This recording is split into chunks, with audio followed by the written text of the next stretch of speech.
Saudara-saudari terkasih, apakah hari ini saudara sudah memulai hari dengan sukacita dan punya niat baik meskipun kecil? Semoga Tuhan memberkati niat baik saudara. Hari ini adalah hari raya Yesus Raja Semesta Alam. Dan ini adalah hari terakhir dalam kalendarium Gereja Katolik. Yang pesan yang mau disampaikan adalah apapun yang terjadi di perjalanan, akhirnya Yesus yang akan meraja atas hidup kita. Itu maksudnya. Dan pada kesempatan Hari Raya Kristus Raja Semesta Alam ini, saya ingin mengajak kita semua merenungkan tentang evolusi. Mengapa?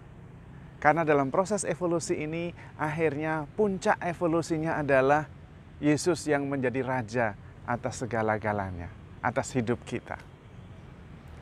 Puncak evolusi adalah kita semua menjadi seperti Yesus yang hidup dalam cinta kasih, ikhlas berkorban, mengampuni 70 kali 7 kali, dan memperhatikan orang yang membutuhkan.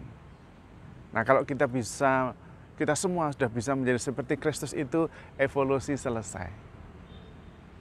Pertanyaannya, apakah sekarang ini perjalanan evolusi mengarah ke sana atau belok-belok ini?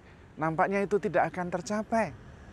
Ada banyak orang jahat, ada banyak kebencian, ada banyak intoleransi dan sebagainya. Saudara-saudari terkasih, meskipun ada banyak kejahatan, ada banyak penyimpangan, tapi kalau kita melihat dan memperhatikan perjalanan evolusi manusia, nampaknya kita tetap positif, kita masih bergerak pada jalur menuju kepenuhannya di dalam diri Kristus. Dulu awal-awalnya manusia itu menghadapi orang lain sebagai musuh. Homo homini lupus. Manusia itu merupakan serigala bagi manusia yang lain.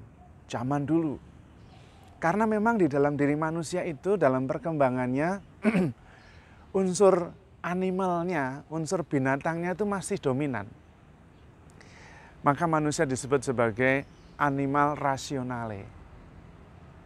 Binatang yang berpikir. Saya lebih setuju binatang yang sadar. Nah, pada zaman dulu, pada perkembangan awal evolusi, binatangnya itu lebih dominan. Orang lain dianggap musuh, kalau ketemu dibunuh karena mengancam. Tapi lama-lama belajar dalam evolusi, daripada menganggap yang lain musuh, lebih baik menganggap yang lain itu teman. Lalu jadilah kelompok masyarakat tertentu, yang saling menjaga dan melindungi, tidak saling membunuh. Tapi menghadap kelompok lain, menghadapi masyarakat lain, juga sebagai saingan. Tetap homo homini lupus. Lalu ada perang. Maka ada zaman-zaman perang dulu. Sampai ada perang besar, perang dunia kedua. Lalu habis semua, muncullah perkembangan yang baru. Yaitu penghormatan tentang hak asasi manusia. Tidak boleh berperang, tidak boleh merendahkan orang lain. Hak asasi harus dihormati, semuanya sama. Tidak ada perbudakan, tidak ada yang lebih tinggi. Itu juga perkembangan dalam evolusi. Dalam perkembangan ini, unsur manusiawi sadarnya mulai lebih seimbang, sehingga perang tidak ada. Tapi homo homini lupus masih ada, terutama perang dalam hal ekonomi. Yang kuat yang menang, yang pengusaha-pengusaha kecil kalah, karena kalah modal, kalah strategi, kalah SDM. Homo homini lupus masih. Tapi lama-lama mulai berkembang. Dan Tuhan menggunakan pandemi sebagai sarana untuk meluruskan arah perkembangan evolusi. Sekarang ini perusahaan-perusahaan besar pada tumbang. Lalu mulai melihat ada batasnya juga dalam mengembangkan sebuah usaha. Usaha yang saling menolong itu jauh lebih baik. Siapa tahu sesudah pandemi ini justru nanti muncul sebuah sistem ekonomi yang ramah lingkungan, yang lebih solider terhadap yang lemah, siapa tahu. Ya. Dan itu adalah perkembangan evolusi. Dan sekarang ini sudah makin banyak orang-orang yang menjadi pembawa cahaya, yang mengingatkan tujuan kita hidup, bagaimana kita harus hidup dalam cinta kasih, dan mulai menggarisbawahi kesadaran lebih tinggi daripada unsur animal binatangnya. Sehingga sekarang ini memang berkembang dari animal rasional, binatang yang berpikir, manusia ini sudah mulai berkembang menjadi animal yang sadar, binatang yang sadar. Jadi bukan hanya berpikir, tapi sadar.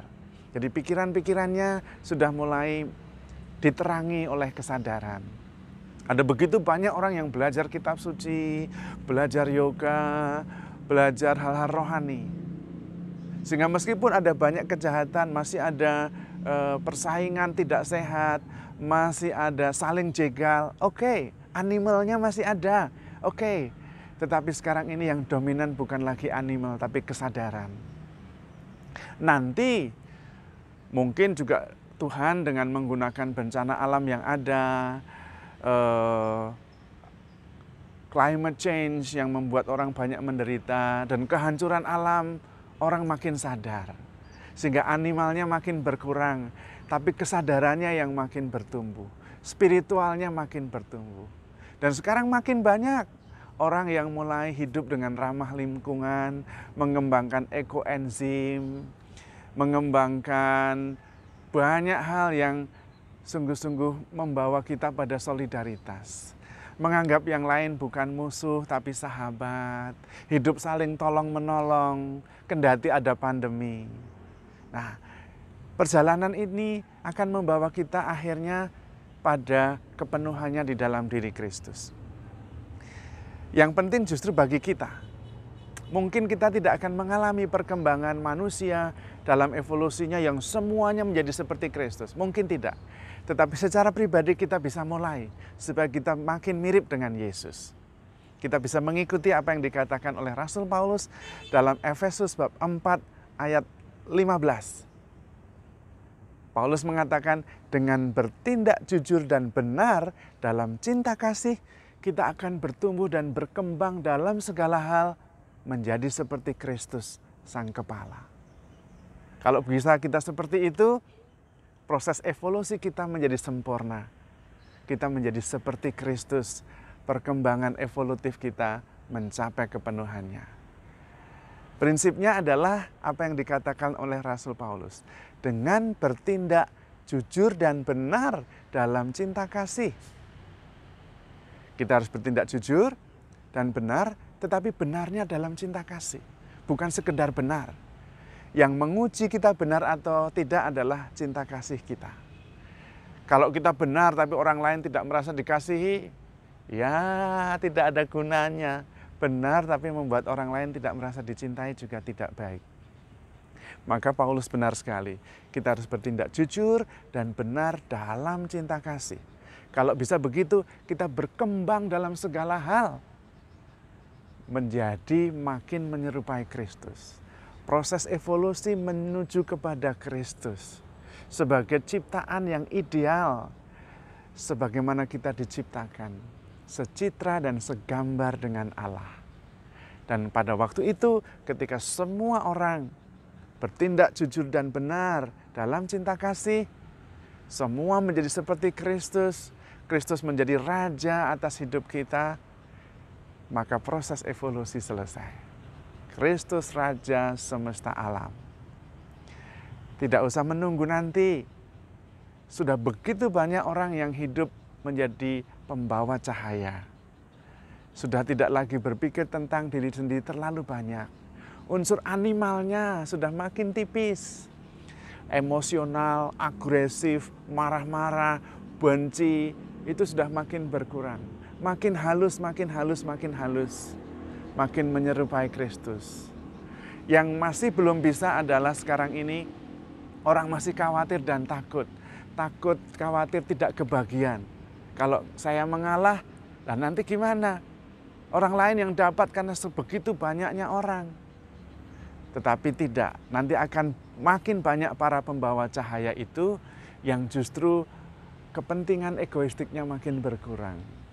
Emosionalnya, ketakutannya makin berkurang. Bahkan makin banyak orang yang ikhlas berkorban seperti Yesus. Dan para pembawa cahaya itu akhirnya makin lama makin banyak. Karena memang Allah sudah menanamkan di dalam hati kita benih-benih kebaikan dan kebenaran dan kejujuran. Akhirnya itu yang bertahan. Yang jahat, yang buruk, yang intoleran akan hilang. Digantikan dengan yang baik, yang solider, yang menghormati, respek terhadap alam dan sesama, dan hidup dalam cinta kasih. Kita semua, mari kita masuk dalam arus evolusi yang sudah semakin jelas.